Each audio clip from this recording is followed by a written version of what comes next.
All right, I think I'm live, doing a little bit of a live recap of the 2023 first round of the NFL draft. I like to do this review every year. Decided I didn't want to stay up late and edit it, so I'm just going to go ahead and do it live. So if you jump in while this is going on, or you catch it tomorrow morning, um, Friday morning, um, hope you enjoy. Uh, if you're in here, leave a message. But let's go ahead and get started. Um, I'm not gonna go super long on this. Kind of hit on the picks, hit on the big storylines. If some questions come in, I'll go ahead and go on those. But this was I don't want to know if crazy is the word for it. I think there's some surprises, but I kind of went into this draft kind of saying there's going to be a lot of surprises. So nothing really stood out that big. Maybe as I'm going through, something will jog my memory. But if we're just going through this, number one, Bryce Young wasn't a surprise. We kind of knew this was going to happen. He was kind of my guy from day one. As soon as the Panthers moved up, he looked like the guy that was going to be the pick. So that wasn't too much of a shock. Going on to pick two, the Texans. This looked like it was going to be a pass rusher. I had mocked Will Anderson. I was debating between Will Anderson and Will Anderson and Tyree Wilson. So that seemed to be the thought. It seemed to be everything we were hearing. Lance Zierlein pointed out, and a lot of the national guys kind of went and said that they were going to go away from the quarterback. Now, I'm not surprised that they took CJ Stroud. There was lots of rumors that the Titans were going to go up, and maybe the Texans just thought like, hey, we can take Will Anderson at 2, and then maybe we can trade up. It didn't seem like a lot of guys were looking to move up to get CJ Stroud. But I think with the talk of the Titans making that trade, I wonder if they got a little spooked and just said, hey, let's just take our quarterback now. And then as we saw, they moved up to get Will Anderson. We haven't seen that. I know in the broadcast they said it hasn't happened in like 20 or so years. So it was a little unique seeing a team trade up to pick 2 and 3. But that's a good move for the Texans. I mean, they get their starting quarterback, and they get a guy that a lot of people thought they were going to take with that second overall pick. So good moves there. Houston, I didn't like the idea of them passing. Yes, they weren't going to be very good next year, but they just you have to take that quarterback there. You can't roll into next year thinking like, this whole notion of, oh, we'll just take a quarterback next year. We've seen over time that when we think these drafts are going to be good, sometimes they don't end up being. We thought Josh Rosen, after his freshman year, we thought Sam Darnold's going to be a guy, and they didn't turn out to be that way. So if you like a guy good enough, you take him early. They got that with CJ Stroud. They've got some weapons around him now. Dalton Schultz at tight end is an upgrade from what the Texans had. You got Mechie hopefully coming back. So we'll see how they build around him, and they could take a receiver on day 2 or 3, depending on what picks they have. Pick 4 was a little bit of a surprise. I mean, we had heard and it's all speculation and smoke, that the Colts were going to take Will Levis. So I was a little surprised when they took Richardson, but we shouldn't be, because once again, you see what Shane Steichen's done with Jalen Hurts and Anthony Richardson. We maybe forget that Jalen Hurts wasn't the established passer that he is now. He had some developing to do. He needed to get better. We saw it with a little bit when he was with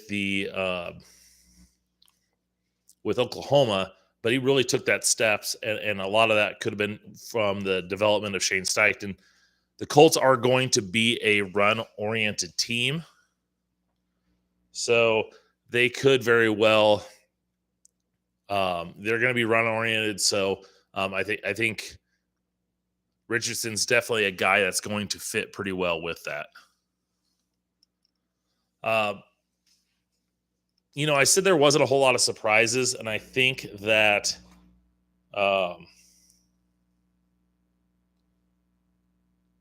I think this pick at 5 was probably my first true surprise. Uh, just because it's not that I don't like Devin Witherspoon. He was my third rated player in this class. I thought he's probably going to go 6th overall. It's just that he is, you don't see the Seahawks taking a corner. And usually they tend to get those guys in the later rounds. We've seen it. Tariq Woolen was, a not a day one pick. Richard Sherman was late. They tend to take those guys later. And so to get him there was a little bit of a surprise, but I think he's going to fit well. He's a physical guy. They want to get back to that physical style of football. So I think Witherspoon is a good addition to them. It's not a pick that I thought they were going to make. 6 to the Cardinals, another pick that we kind of had heard about. There's a lot of rumors coming out lately that, hey, they needed to add protection. Kyler Murray really likes Paris Johnson. And so there was some talk, and I know a lot of people mocked Paris Johnson third to the Cardinals. And for me, I didn't, just because I thought they'd stay put and I thought they'd get one of the top pass rushers. So they were able to trade back, get some additional picks, and then end up trading forward. And they got their new left tackle and a guy that protects Kyler Murray. So, good move there by the Cardinals. 7, we have Tyree Wilson. Here's a pick that here's a guy that I was kind of curious, because once again, we had heard maybe Houston was going to take him at number 2. And then, he probably won't fall past the Cardinals. And then today, some rumors started coming out that maybe teams were a little bit more concerned about his injuries than we had heard previously. So when he started falling and he didn't go to the Seahawks and he didn't go to the Cardinals, it's like, oh, is he going to start falling a little bit more? But it stops with the Raiders. They got Max Crosby. They got Chandler Jones, who didn't have the best year last year. Now you get Jalen Carter or Tyree Wilson, and you get another young guy that you can pair with those guys. Who knows how much longer Chandler Jones is going to be on that roster, but you've got Max Crosby, and hopefully you can get Tyree Wilson to be that elite guy next on the other side of him. Pick 8, going into this draft, I was curious where Bijan Robinson was going to go. And I had talked last night on the Titan Upload Network, doing my final mock draft with them. And I had mentioned that if Bijan Robinson doesn't go 8th, I really don't know where he's going to go. And so not a surprise that he's there. Arthur Smith had a bell cow running back in Derrick Henry. So Bijan fits with what they want to do. Tyler Allgeier had a good year last year, but I don't think he's a player that you say, hey, if we really want to upgrade and get Bijan Robinson, you're not bypassing him because of you have Tyler Allgeier. And here's a team that led the NFL in rushing attempts. They ran the ball the most out of everybody last year. So they get a premier guy. You got Desmond Ridder who can run. You've got a couple big, receiver threats in Kyle Pitts and Drake London. So this offense is young and potentially ascending. And if Desmond Ridder hits, they could really have some success there. All right, 9, we had the Eagles moving up 1 pick. The talk of leading up to this draft, once again, was where is Jalen Carter going to go? And it looked like the floor was going to be 9, and a lot of people were saying the Bears would take him at 9. But instead, we see the Eagles trading up. That was another popular landing spot just because of the fit, established organization with good veteran leaders. And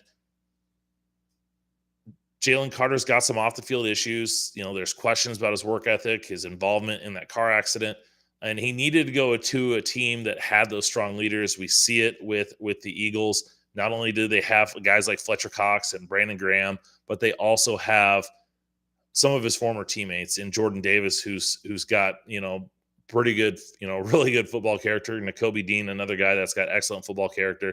And so once again, if he's going to thrive in the NFL, he went to potentially the perfect spot. Pick 10 of the Chicago Bears. I love this pick. The Bears needed to protect Justin Fields. Justin Fields, I think he gets a lot of hate. Some of it is unjust just because he doesn't have a lot of weapons around him, and his offensive line was pretty bad last year. And then this year, they still got Braxton Jones at left tackle. They add Nate Davis. You get Tevin Jenkins back, and now they get that right tackle. And yeah, Paris Johnson was my top-rated offensive tackle. I think Skrinsky was too, but like I said, I think he's going to be a guard. And the Bears get the best right tackle, and a guy that honestly, if he ends up being the best offensive lineman in this class, it's not going to surprise me. I mean, moving out to right tackle this year, he thrived at that position, completely shut down Will Anderson, and just looked like the best offensive lineman in this draft class. And what I like the most about this is he is a right tackle. And so you don't have to worry about, can he transition over to the right side? Can he transition to a different, position? He is the right tackle. He's the day one starter. And Bears fans and Justin Fields have to be ecstatic. Going right off of that, number 11, I like this pick a lot too. Peter Skrinsky going to the Titans.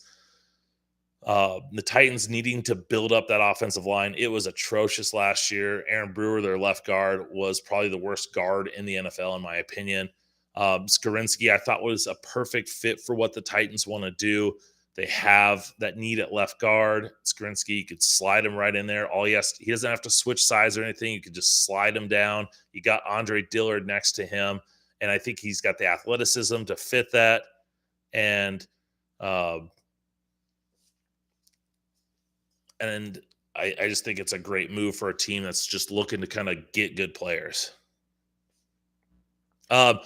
Question in the chat. This is kind of fitting because the question is, what pick did you not like? Well, fitting that number 12 is the Detroit Lions taking Jahmyr Gibbs. Not the biggest fan of that pick. I like Jahmyr Gibbs as a player. I think he's going to be a very good player. And sometimes, if you're like, hey, if you get a guy that could be a star for you, who cares where you take him? I'm just not a big fan of running backs in the first round. Bijan Robinson, I think he fits really well with there. But I'm one of those guys that's like, you can get a running back whenever. And so do you need to take a guy in the top 10? We saw with the Giants, they got Saquon Barkley, but are they winning games because of Saquon Barkley? I don't know. Jahmyr Gibbs, I think he's going to be a good fit with the Lions. I got a good offensive line. He doesn't have to be the bell cow guy. They've got David Montgomery. They've got some other guys. He could be a weapon for them. I just think there's better players right there. Pick 13, the Green Bay Packers taking Lucas Van Ness. Here's a guy that I thought could have been a top 10 pick. Versatile guy that can play inside and outside. I think he fits well within their defense. They can be a little bit more versatile. So I think he could play along that defensive line, move him around. He could reduce inside on pass rushes. So you pair him up with Rashawn Gary. I thought they could have gone Nolan Smith here, but Lucas Van Ness was a guy that we kept hearing was going to be one of the top pass rushers taken in this class. 14, the Pittsburgh Steelers, another – this is a team that I thought was going to take Darnell Wright. I thought the Bears might get Paris Johnson Jr., and I thought the Steelers might trade up to get Darnell Wright. So when they traded up, that was kind of my thought, was like, hey, after Broderick Jones, yes, there's Anton Harrison who got drafted later, but I thought Broderick Jones was the next best guy. And so when they made that trade up, that's kind of who I thought they were going to go with. They need to protect Kenny Pickett, and they get a guy who I think his best football is ahead of him. Redshirt sophomore. He's a tremendous run blocker, so I think he fits well with Pittsburgh as well. They want to run the ball with Najee Harris, play action in that. They're still going to throw the ball around, don't get me wrong, but I think he's a guy that has to develop as a pass rusher. He's a guy that I would have loved, if a team like the Titans would have taken him and put him at guard. I think he would have thrived there. I think he's going to be a good tackle. I just think he needs a little bit of time there. Pick was a little surprising. I don't dislike this pick, but I'm not a huge fan. I actually like Will McDonald quite a bit. When I watched him this summer, he was an instant favorite for me. I just thought 15 was a little rich. And you saw the Jets. I wonder if they really wanted Broderick Jones, but since they got jumped by the Steelers, they kind of panicked and didn't know what to do. That pick, usually those picks come in pretty quick, and they took up all their time. You wonder if they were trying to trade back. And I think Will McDonald's going to do well. I think he's a good fit in Robert Saleh's defense, that Seattle style 4-3 under. He's going to play the Leo position, and I think he's a good fit there. Once again, I like Nolan Smith better. Nolan Smith fell down to the 30th pick. And you have to wonder if, Nolan Smith is a guy that's 235 pounds. So he's a little bit smaller. A guy like Will McDonald, here's a guy that's 245 pounds is where I had him. I'd have to look up his combine weight. That's what I had him listed this summer. And so he's a little bit bigger. I like Nolan Smith. Maybe the torn pec kind of throws teams off a little bit. Maybe, he's a guy that I really liked. We start seeing people like Peter Schrager talk about how Nolan Smith's going to go a lot higher than people think. So there was some talk, would he go in the top 10? He ends up falling. So you just kind of wonder why. Is it the torn pec? Is it his weight? Is it teams don't know where to put him? I thought he would have been a perfect fit for the Jets, but, I think Will McDonald will fit. Just once again, a little too early, but, this draft's not overly deep. There's lots of talk that there's only 10 to 12 true first-round picks in this. So me thinking Will McDonald's kind of a late first round, early second round guy, that kind of fits right here too. Pick 16, Washington. Everyone kind of seemed to think this was going to be a cornerback. A lot of people, myself included, thought it'd be Joey Porter. The fact that Christian Gonzalez was still available, I thought he was going to be that pick right there. They ended up going with Emmanuel Forbes, another guy that, once again, I really like. He just, and he was another guy, Peter Schrager from NFL Network kept saying he is going to go a lot higher than people think. And I think a lot of people thought with his size being only 170 pounds, only 6 foot, which isn't small, but it's not big, would maybe go later. But, he's got great ball skills, good instincts. And I think, he kind of fits well with Ron Rivera. All right, question. Who's the third best running back? I don't know. This running back class, a lot of people like the depth. Once you get past Jahmyr Gibbs and Bijan Robinson, it kind of just depends on what you want. If you got Zach Charbonnet from UCLA, who is a kind of your bell cow guy who's going to, carry the load, get a lot of carries. Devin Achane from Texas A&M, Achane, more of your speed guy. I've seen some people like Chase Brown. I'd probably say my second best guy, who I like the best, is Charbonnet. But I'm not someone that's going to want to take him super high. So that's kind of what I have. All right, so getting back, 17 was the Patriots trading back from 15. I thought this was going to be a spot for Will Levis. We've heard all this talk about Bill Belichick and Mac Jones not getting along, and they hosted Will Levis for a visit. And I had heard from one of the insiders at the Titan Upload Network that, and I had reported this out there, that the Titans and the Patriots had conversations about a draft day trade going from 14 to 11 or 15 to 11. That didn't happen. Will Levis was available, and they passed on him. And who knows? Maybe they could take him in the second round. Will Levis is still available. But, Christian Gonzalez is one of my favorite players in this class. I think he was my fourth rated player. I had Devin Witherspoon third.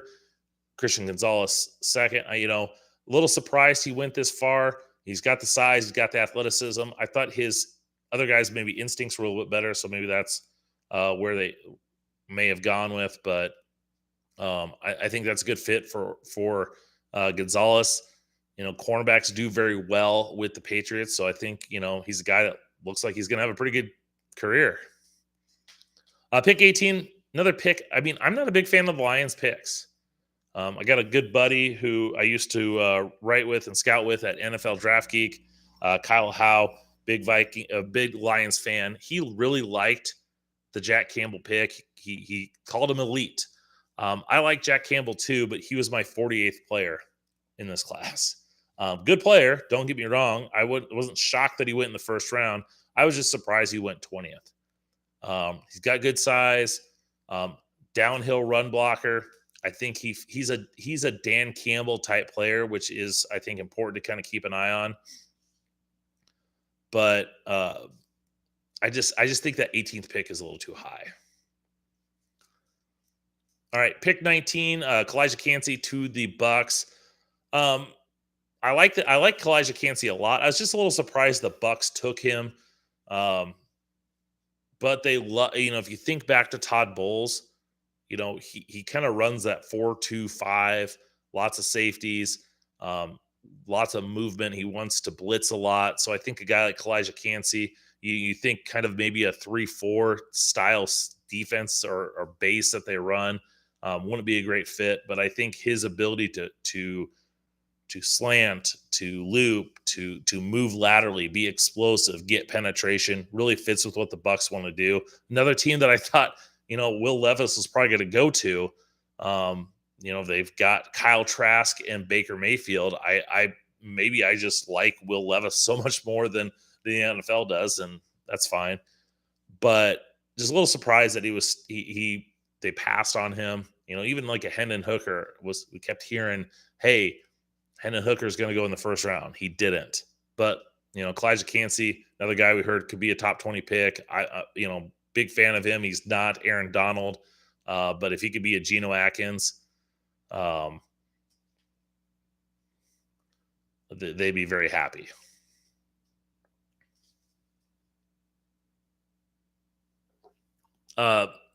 Great comment here. I don't know how to be honest with you, how to post these. But Taylor Vaughn Thaxton said, this first round just felt like everyone on the planet each had their own entirely different big board. 100% agree with that. And that was something we kind of heard could happen in this draft, just because there was, no big consensus on what these players are. Once again, reports that most teams had 10 to 14 guys that they considered true first rounds. Normally drafts, you see teams will, might have 20 to 24. And so usually it's the late first round where we see some names that we don't expect to go in the first round. Now we're seeing kind of a lot of variety. The Huddle mock draft contest.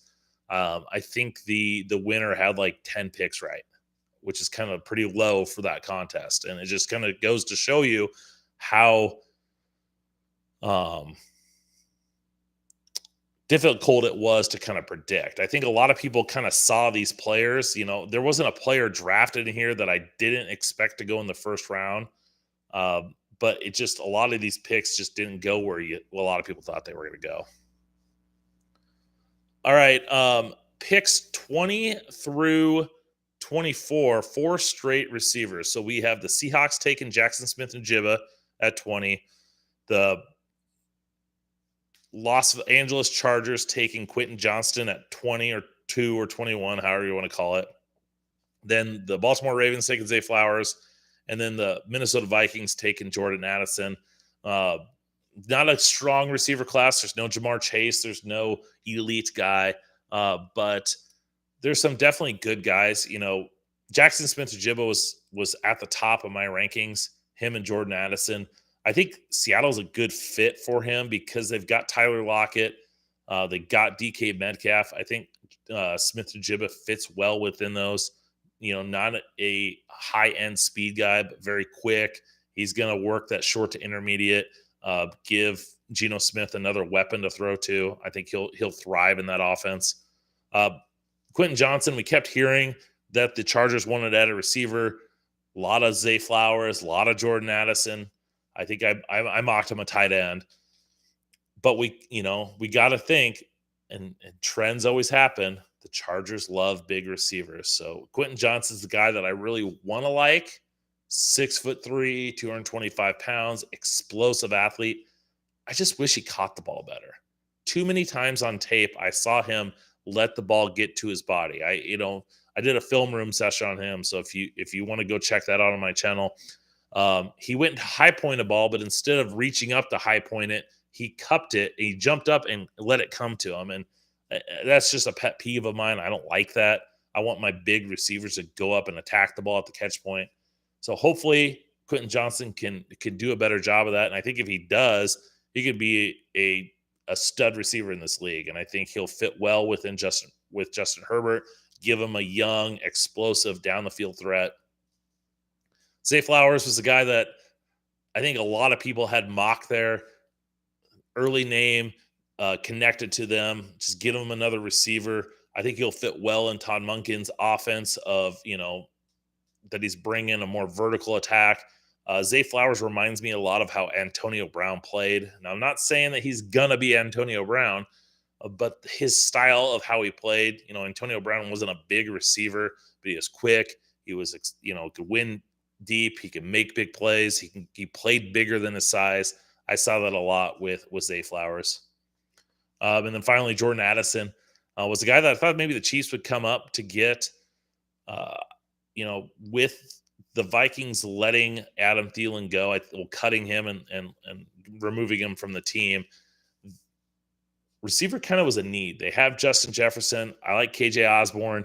They got Hawkinson, so they have weapons. But Jordan Addison gives them something different. He gives them that vertical threat and allows them to take the top off of defense. Hopefully, draw a safety to allow Justin Jefferson or Hawkinson more space, and it just gives them, they're going to be more of an offensive based team now with Kevin O'Connell as their head coach.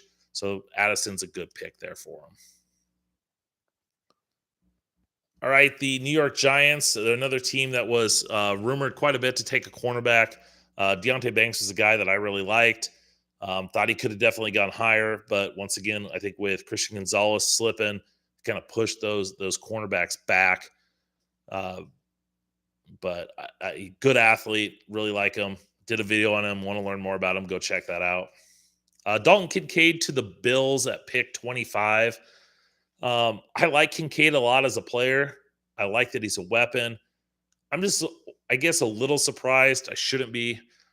The Bills got Dawson Knox. It's not like he's Travis Kelce or George Kittle or anybody, but he's a good receiving tight end. They can play two of them at the same time. I think it just gives them another weapon, someone to pass to. He's an athlete. He's a glorified receiver playing tight end. So he's going to play in the slot. They're going to move him around. They need just more weapons. They need to get younger at their weapons just because they're not going to be able to replace and sign Gabriel Davis with big contracts to Stephon Diggs, Josh Allen, Von Miller. They're going to have to get younger at certain spots. And so I think you're going to start seeing them taking weapons on a pretty more regular basis. Pick 27, the Dallas Cowboys taking Mazi Smith. Here's another one that didn't necessarily see coming. Just because it's not that I don't like Mazi Smith. I just didn't think the Cowboys would take a defensive tackle here. I like him, but I don't like him necessarily. I like him more in the second round, I guess. He's a talented player, but with Nolan Smith available, you would think just get him another weapon, get him another pass rusher. DeMarcus Lawrence is probably going to be gone in the next year or so. Frees Micah Parsons to move around a little bit. But, I know a few Cowboy fans that are not very happy. I think it'll be a good fit. They need some defensive line presence, but not the guy that they were looking for. Take a quick break for a question. Guy says, tells you what the NFL thought of the safeties. Yes, no safeties taken. I also didn't think it was a good safety class. Brian Branch was the clear top safety in this draft. He's the only one that could have gone in the first round. But once again, we tend to see Safeties get pushed down. Kyle Hamilton, some people thought it was one of the better players in last year's draft. He falls to the 20s. And I just think the NFL, just like kind of like running back, they just don't value safety in that first round. You have to be a pretty elite guy to go early. And I think some of the ones that have gone early haven't really hit, so it kind of scares teams off. Another question from Taylor Von Thaxton again. No Mayer, big shock. Yes and no. I thought he would. I thought he would have been the Cowboys pick here. I think a lot of people thought he was going to be the Cowboys pick. I know I watched ESPN's coverage, and he was the only person they showed leading up to that pick. A lot of, I'd heard reports from several different insiders say they're not going to pass up on Jason Witten 2.0. And so he does. And I think part of that is this tight end class is just enormously deep. I mean, Dalton Kincaid was the only guy to go in the first round, but you got Michael Mayer, you got Darnell Washington, you've got Luke Musgrave, who I really like. You've got Tucker Kraft, you've got Sam Laporta, it's just, I could sit here and list all the good tight ends in this class. And I think because of that, teams are like, I can get a guy pretty good in the second round. And so I think it's kind of pushed those guys back. I think you're going to see a big run on tight ends in the second round, Michael Mayer included. All right, last couple picks. We have the Jacksonville Jaguars taking Anton Harrison,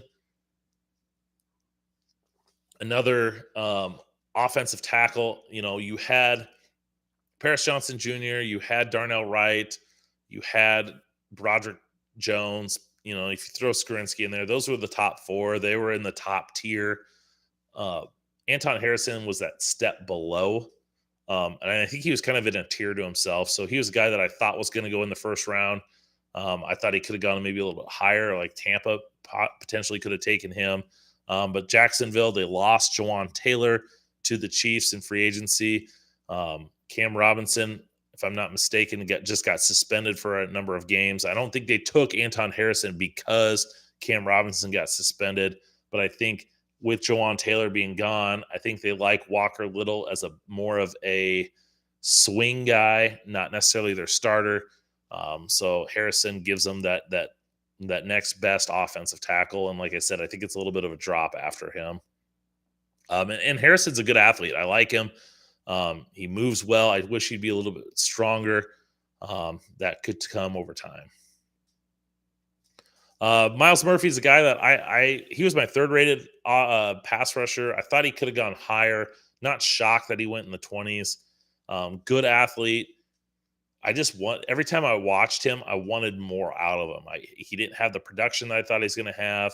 Thought he could have been a better player. He just, to me, left plays out on the field. But I think he's another guy that, has got one of the best motors in the class. He's big. He's athletic. I just think his best football is ahead of him. And I think he's going to a great situation with the Bengals. They have a track record of developing guys like him, big athletes. And Lou Morello, when he got hired by Zach Taylor, kind of a little bit of that's who you hired as your defensive coordinator. And he's shown that he's a pretty good one. And the Bengals just, I think, got a really good player for them. Pick 29, the New Orleans Saints, Brian Brzee, a guy that during the summer when people were just starting to get to know these players and starting to do their first mock drafts, Brzee was a guy that was picked to go in the top 10. I mean, he was a highly rated recruit, had some early success at Clemson. I think a lot of stuff just kind of happened to prevent him from having a good year. He lost his sister, had a kidney infection or something like that. Just caused him to just not play well. And I think, he's another guy that could really bounce back, be a good value. The Saints can, there were a team that I heard Mozzie Smith might be an option. And so he, that's why he goes there. Last couple picks, we have a couple defensive ends going. We have the Philadelphia Eagles taking yet another Georgia player. Last year they took Jordan Davis and Nakobe Dean. This year they take Jalen Carter and Nolan Smith. I mean, there's people talking about Nolan Smith potentially being the Eagles pick at 10. I didn't necessarily see it just because he, to me, reminds me a lot of Hassan Reddick. And are you going to take two Hassan Reddicks? I mean, a lot of teams would be like, sure.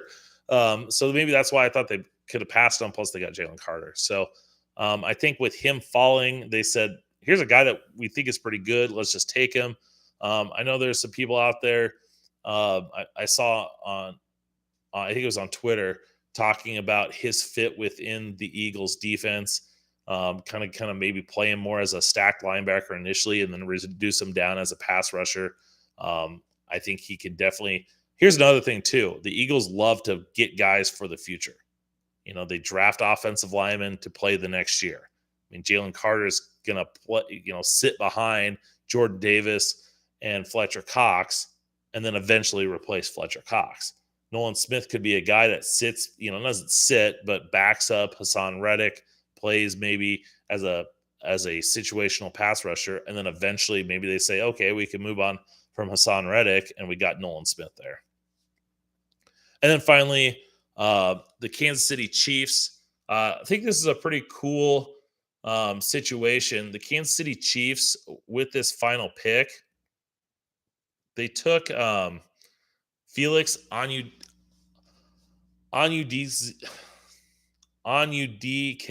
Uzoma. Felix Onudike Uzoma. And the cool thing about this pick is he is a Kansas City kid. He's from Kansas City, goes to Kansas State. And this wasn't just like, oh, hey, the draft's in Kansas City. We're Super Bowl champions. We got everyone there. Let's take a Kansas City kid. 'Cause to be honest, I wonder if half of those people there that were Chiefs fans even knew Onudike Uzoma was from Kansas City. I didn't find that out until a couple of days ago, and I'm from the area too. So, but he's a talented player. He was a guy that was going to be probably a late first round pick, early second round pick anyway. Here's a guy, long arms, a good athlete. I think I watched him a lot today, to be honest with you. Kind of just wrapping stuff up. And he's a guy that I see a lot of potential. And I think the reason I had him a little bit lower compared to other guys is I just thought he needed more time. And that's the thing about him going to the Chiefs is he didn't have to step in and be a starter right away. I mean, they've got George Karlaftis, and I know they cut Frank Clark, but they got Mike Dana, and they've got other guys that kind of be the starter day one.